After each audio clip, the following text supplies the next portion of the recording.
Hello guys, कैसे आप सब लोग। आज की वीडियो में हम बात करने वाले हैं क्लास 10th के एक्सरसाइज 1.2 के क्वेश्चन नंबर 3 की। तो क्वेश्चन नंबर 3 में क्या दिया हुआ है गाइज, आइए देखते हैं। Prove that the following are irrational. हमें क्वेश्चन नंबर 3 में 3 पार्ट दे रखा है, 1/√2, 7√5, 6+√2। इसे हमें इरेशनल नंबर प्रूव करना है। तो चलिए आइए देखते हैं इसे कैसे करेंगे। मैंने यहाँ पे क्वेश्चन नंबर 3 का फर्स्ट पार्ट यहाँ पे लिख दिया है, जो कि हमें 1/√2 दिया हुआ है। इसे इरेशनल प्रूव करने के लिए हम क्या करेंगे, सबसे पहले इसे रैशनल मान लेंगे। तो मैं यहाँ लिख देता हूँ, late us assume that 1/√2 is rational number. सबसे पहले हमने क्या किया, इसे रैशनल नंबर मान लिया है। उसके बाद हम क्या करेंगे, इसे रैशनल नंबर के इक्वल में रख देंगे। 1/√2 इक्वल में a/b। और मैं यहाँ पे एक लाइन लिख देता हूँ कि where a and b are coprime. इस लाइन का मतलब ये होगा गाइज कि ये जो a और b हैं ये क्या है, को प्राइम है। को प्राइम क्या होता है, जिसका कॉमन फैक्टर 1 हो। उसके बाद मैं यहाँ पे इंडिकेट कर देता हूँ कि ये जो नीचे वाली वैल्यू है b, ये 0 नहीं होना चाहिए, क्योंकि अगर ये 0 हो जाएगा तो ये रैशनल नंबर नहीं रह जाएगा, ये इन्फिनिटी हो जाएगी। जैसे आपको यहाँ समझा दे देता हूँ मैं बिल्कुल। जैसे मैंने कोई वैल्यू 2 ले ली, अगर मैं इसके नीचे 0 रखूँगा तो ये वैल्यू इन्फिनिटी हो जाएगी। ठीक है गाइज, रैशनल नंबर बनाने के लिए कम से कम नीचे 1 होना ज़रूरी है। आई होप कि आप समझ गए होंगे। ये रफ वर्क में मैंने आपको समझाया है, ये आपको लिखना नहीं है। आगे चलते हैं। अब हम यहाँ पे क्या करेंगे, हम यहाँ पे क्या कर देंगे, इसे क्रॉस कर देंगे। यहाँ क्रॉस करने के बाद क्या आ जाएगा, b को 1 से मल्टीप्लाई कर देंगे तो यहाँ पे b आ जाएगा। √2 को इससे क्रॉस करेंगे तो ये a यहाँ पे आ जाएगा, और ये √2 a की जगह पे आ जाएगा। ठीक है गाइज। उसके बाद हम क्या करेंगे, आप यहाँ पे देख सकते हैं कि ये हमारा रैशनल नंबर हो गया और ये हमारा इरेशनल नंबर हो गया। और रैशनल नंबर कभी भी इरेशनल नंबर के बराबर नहीं हो सकता। तो मैं यहाँ पे लिख देता हूँ कि rational number equal not equal irrational number, की एक रैशनल नंबर इरेशनल नंबर के इक्वल नहीं हो सकता है। अब मैं यहाँ पे एक लाइन लिख देता हूँ, since a and b are integers. उसके बाद हम यहाँ लिख देंगे कि ये जो b/a हैं, b/a इज रैशनल। ये क्या है, रैशनल की फॉर्म में है। बट लेकिन आप सभी जानते हैं कि ये जो √2 है ये एक इरेशनल नंबर होता है।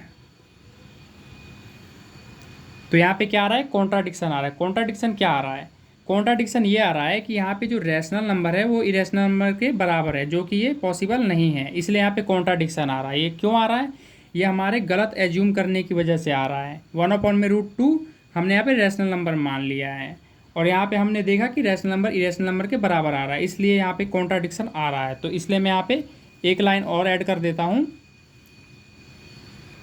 This contradiction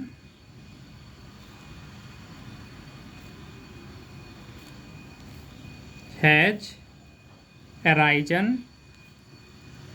because of our incorrect assumption।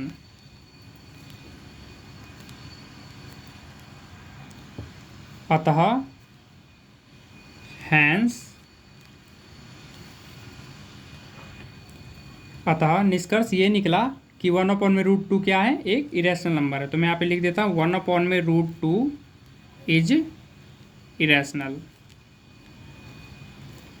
ये क्वेश्चन होता है कंप्लीट। चलते हैं नेक्स्ट क्वेश्चन पे। इसके सेकंड पार्ट में हमें 7√5 को क्या करना है, इरेशनल प्रूव करना है। तो चलिए आइए कर लेते हैं सॉल्यूशन। इरेशनल प्रूव करने के लिए हम सबसे पहले क्या मानेंगे, इसे रैशनल मानेंगे। तो मैं लिख देता हूँ, late us assume that 7√5 is rational number. मैंने इसे क्या कर दिया, रैशनल नंबर मान लिया है। अब हम इसे रैशनल नंबर के बराबर में रख देंगे। 7√5 इक्वल में इसके लिए क्या करेंगे, a/b यहाँ पे ले लेंगे, क्योंकि जो रैशनल नंबर होता है उसमें न्यूमरेटर और डिनोमिनेटर की फॉर्म में होता है। तो मैंने यहाँ पे एक ए ले लिया, एक यहाँ पे बी ले लिया। इसमें भी हम यहाँ पे लिख देंगे सेम वही line, where a and b are coprime, जहाँ पे बी नॉट इक्वल होगा 0 के। मैंने अभी आपको बताया था को प्राइम वे नंबर होते हैं जिनका कॉमन फैक्टर 1 होता है और नीचे वाली वैल्यू 0 नहीं होनी चाहिए। आई होप कि आपको क्लियर हो गया होगा। आगे चलते हैं। अब आप यहाँ पे देख सकते हैं, आपको एक बात ध्यान से समझना है गाइज कि जितनी भी यहाँ पे रूट वाली वैल्यू होती है ना, उसको क्या करना होता है, सिंगल करना होता है, सेपरेट करना होता है। तो मैं कर लेता हूँ इस रूट वाले वैल्यू को सेपरेट करने के लिए हम क्या कर सकते हैं, इस 7 को राइट साइड में यहाँ पे डिनोमिनेटर में लिख सकते हैं। तो मैं यहाँ लिख लेता हूँ √5 इक्वल में a अपॉन में 7b। अब आप देख सकते हैं कि ये रूट वाली वैल्यू क्या हो गई, सेपरेट हो गई। अब यहाँ पे एक चीज़ आप और देख सकते हैं कि एक तरफ हमारे पास इरेशनल नंबर है और एक तरफ हमारे पास क्या है, रैशनल नंबर। तो मैं यहाँ पे लिख देता हूँ कि भाई एक इरेशनल नंबर कभी भी रैशनल नंबर के इक्वल नहीं हो सकता है। ठीक है गाइज, इसमें भी सेम वही लाइन लिख देंगे आप।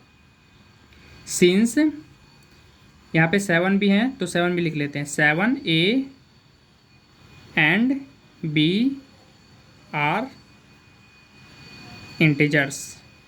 ठीक है गाइज, अब हम क्या करेंगे, आगे एक लाइन लिख देते हैं कि a अपॉन में 7b क्या है, a अपॉन में 7b इज रैशनल है, लेकिन बट √5 क्या है, एक इरेशनल नंबर है,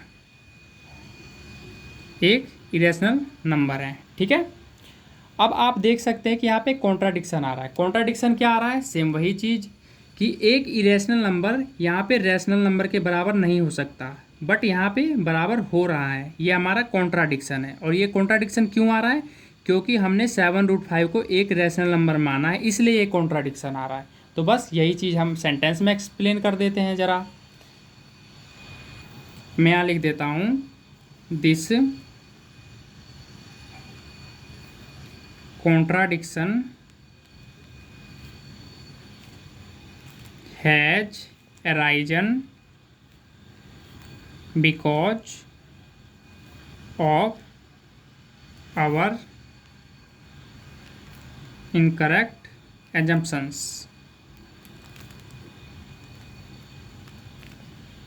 मैं इसे थोड़ा सा ऊपर कर लेता हूँ, अब आपको अच्छे से क्लियर दिखाई दे रहा होगा। सॉरी गाइज, यहाँ पे डबल एस आएगा।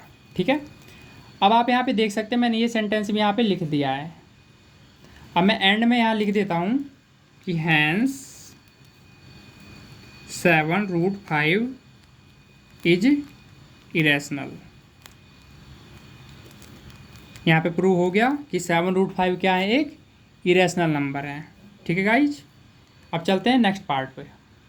इसके थर्ड पार्ट में हमें दिया हुआ है कि 6 + √2 को क्या करना है, एक इरेशनल नंबर प्रूव करना है।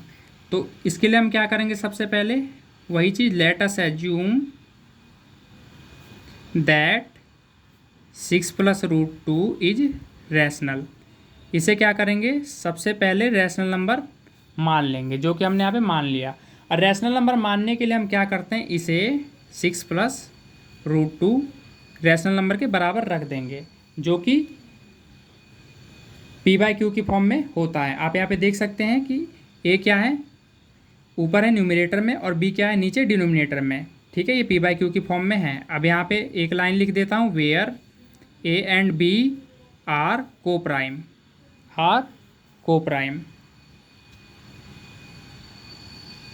ठीक है गाइज। और यहाँ पे एक चीज़ और लिख देता हूँ कि नीचे वाली जो डिनोमिनेटर है b, वो 0 के इक्वल नहीं होना चाहिए। ठीक है गाइज, अब हम यहाँ पे क्या करेंगे, जैसा कि मैंने आपको बताया था कि ये जो रूट वाली वैल्यू है ना, इसको हमें सेपरेट करना होता है। तो इसको सेपरेट करने के लिए मैं क्या कर सकता हूँ, इसको सेपरेट करने के लिए मैं ये 6 जो है प्लस का, इसको मैं राइट में भेज दूंगा, जो कि क्या हो जाएगा, ये माइनस का हो जाएगा। अब हम इसे सॉल्व कर लेते हैं। इसे मैं रफ वर्क में सॉल्व करके आपको बता देता हूँ कैसे सॉल्व करेंगे। जैसे कि ये दिया हुआ है, a अपॉन में b में से हमें क्या करना है, माइनस करना है 6, और जिसके नीचे कुछ नहीं होता उसके नीचे क्या होता है, 1 होता है। b1 जा b, अब 1 को a से मल्टीप्लाई करेंगे, a ही रहेगा भाई, a1 जा a होता है। b को 6 से मल्टीप्लाई करेंगे, ये हो जाएगा हमारा 6b। तो ये जो वैल्यू आई है, इस वैल्यू को हम क्या करेंगे, यहाँ पे लिख देंगे। ये आपको रफ वर्क में करना है गाइस, ठीक है। इतने छोटे छोटे स्टेप हमें यहाँ पे करके नहीं दिखाने होते। अब दिखा देंगे तो कोई दिक्कत नहीं है, बट स्टेप थोड़ा बड़ा हो जाएगा, इसलिए मैंने यहाँ पे आपको सॉल्व करके दिखा दिया। अब मैं यहाँ पे दिखा देता हूँ आपको। √2 हो गया यहाँ पे, ठीक है गाइज। नीचे क्या है यहाँ पे b, और हमारा सॉल्व करने पे क्या निकला a। b को मैंने 6 से मल्टीप्लाई किया था, यहाँ पे क्या आया 6b, ठीक है गाइज। बस हम इसे यहाँ पे इतना करके छोड़ देंगे। अब आप देख सकते हैं इधर कि ये p अपॉन में q की फॉर्म में है, इसमें डिनोमिनेटर है और इसमें नीचे डिनोमिनेटर है, ये आगे सॉल्व नहीं होगा। तो अब हम इसमें क्या करेंगे, आप यहाँ पे देख सकते हैं कि लेफ्ट में ये √2 क्या है, इरेशनल है, और ये राइट में क्या है, रैशनल है। जैसा कि आपको पता है, हमने 2 क्वेश्चन कर लिए कि एक इरेशनल नंबर कभी भी रैशनल नंबर के इक्वल नहीं हो सकता है, ठीक है गाइज। तो अब हम यहाँ पे एक लाइन लिख देते हैं, since a and b are integers. अब मैं यहाँ पे लिख देता हूँ कि भाई ये जो a माइनस 6b अपॉन में b है, ये क्या है, एक रैशनल है नंबर है, ये तो रैशनल है, बट ये जो √2 है ये क्या है, एक इरेशनल है, ये इरेशनल नंबर है, ठीक है गाइज। अब आप यहाँ पे देख सकते हैं कि यहाँ पे कॉन्ट्राडिक्शन आ रहा है। कॉन्ट्राडिक्शन क्या आ रहा है, अभी भी 2 क्वेश्चन में आपको बता चुका हूँ। कॉन्ट्राडिक्शन ये आ रहा है कि हमने यहाँ पे 6 + √2 को क्या माना था, रैशनल माना था, बट हमें यहाँ क्या पता चला कि ये जो रैशनल है ये क्या हो रहा है, यहाँ पे इरेशनल के बराबर हो रहा है इसे सॉल्व करने पे, जो कि ये कभी नहीं होना चाहिए, इसलिए कॉन्ट्राडिक्शन आ रहा है। ये कॉन्ट्राडिक्शन हमें इस 6 + √2 को रैशनल नंबर मानने की वजह से आ रहा है। तो हम यहाँ पे इसे सेंटेंस में लिख देते हैं भाई, दिस कॉन्ट्राडिक्शन